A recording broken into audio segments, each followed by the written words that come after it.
जय राम भैया। जय राम का हाल भैया। अरे बहुत बढ़िया है भैया। अरे कुछ जान नहीं पायो का भैया।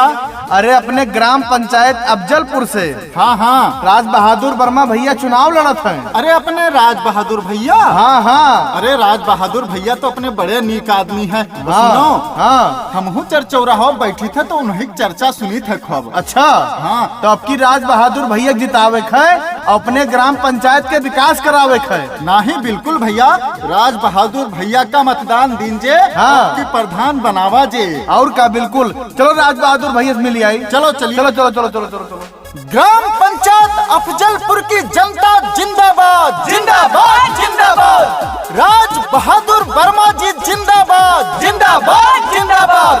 अपना नेता कैसा हो। राज बहादुर भैया कैसा हो।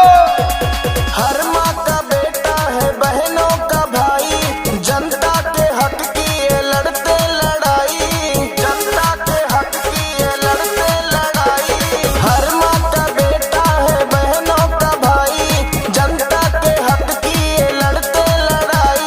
राज बहादुर गाए हो छुरी के पहुआ, चाचा अब की जीतैया चुनौआ, अब की जीता दा प्रधानी के चुनौआ। राज बहादुर के जीतैया चुनौआ, एक अब के जीतैया चुनौआ।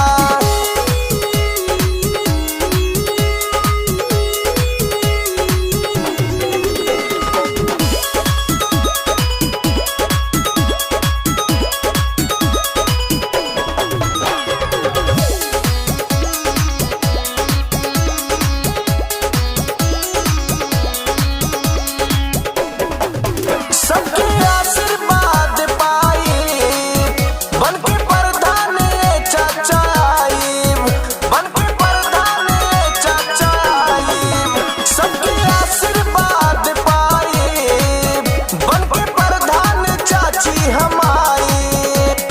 अफजलपुर गौवा के बढ़ा दे बनमवा, चाची अब की जीतैया चुनौआ।